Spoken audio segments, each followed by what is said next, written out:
What is school for? Feel free to call me slow, but I spent 16 years going to school, and I still don't know.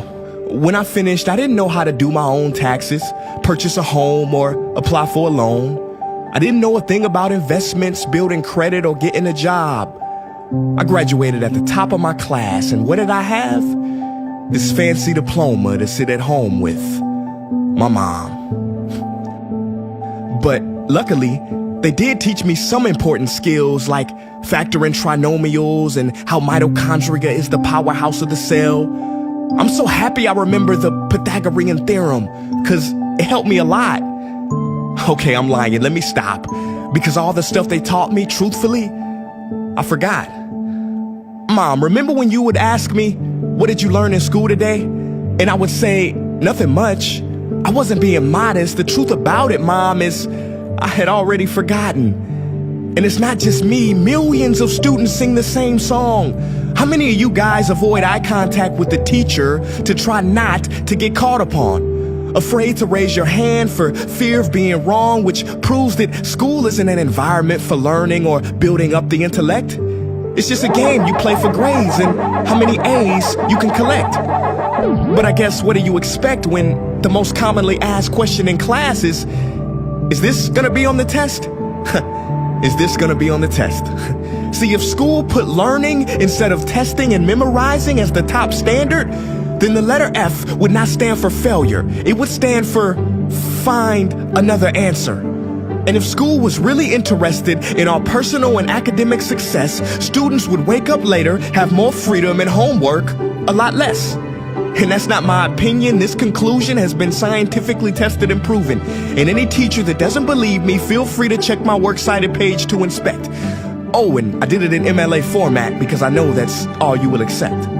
See, students would get more benefit from an extra hour of sleep than putting them through the torture of an extra essay, reading 150 pages, doing problems 1 through 60 on the worksheet, and having 3 projects due by the end of the week. Not only is it pointless pain, but it's also dim-witted, because we get so much work, but they don't teach the time management skills to deal with it. See, in school, we are controlled by bells. We have to learn in rooms with the feng shui of a prison cell. We have to ask permission to relieve bodily functions, but not before the teacher asks a million questions like, why didn't you go before class? I'm sorry, my bladder is kind of on its own schedule and it's not always timely. See, teachers always say, use your time wisely.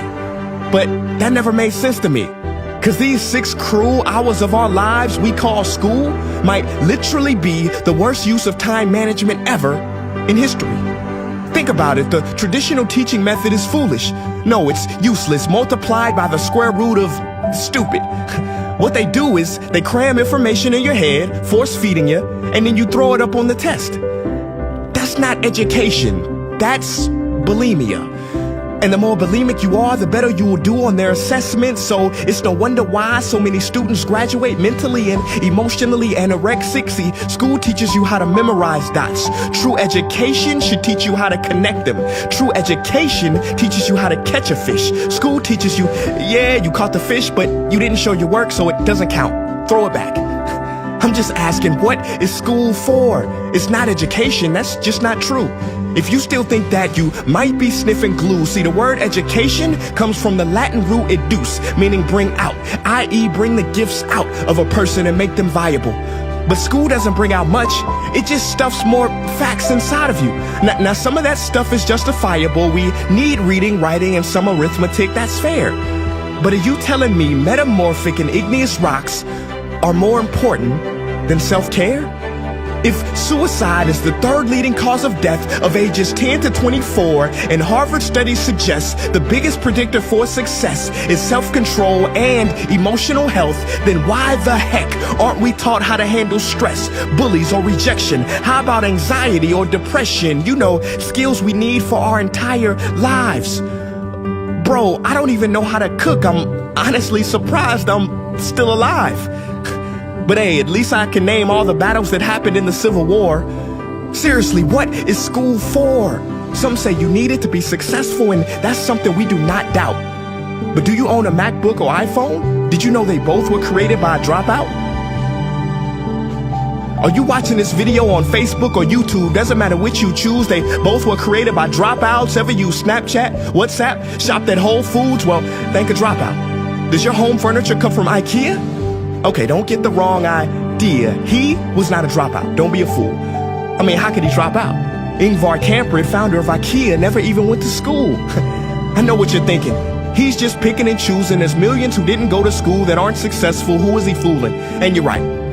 But open your history books and start perusing. You'll find the very people we idolize in school never really had formal and/or secondary schooling. I'm talking George Washington, Abe Lincoln. America's best presidents had zero school between them. Ben Franklin, Thomas Edison, shall I proceed? Ernest Hemingway, Mark Twain, Teddy Roosevelt, Margaret Mead. Now please, I'm not saying drop out, because some schools are great and many teachers are rare treasures. I'm saying that there's a difference between people who are smart and people who score better. I'm saying that your future is something that no test will ever measure. Even if that test begins in 3 letters like SAT, ACT, it's BS if they say those determine your LIFE. No, your destiny is in your hands. You must shape it to be great. So don't expect school to open doors, because it's more likely to slam them in your face. Sometimes I wonder about all the dreams lost in school and how much potential goes to waste. If it wasn't for music and YouTube, then I would have been just another lost case. Everybody watching this, please, close your eyes. Imagine a child sitting in the back of some teacher's class in some town. He never raises his hand, he fails most of his classes, but inside of him, there is a passion.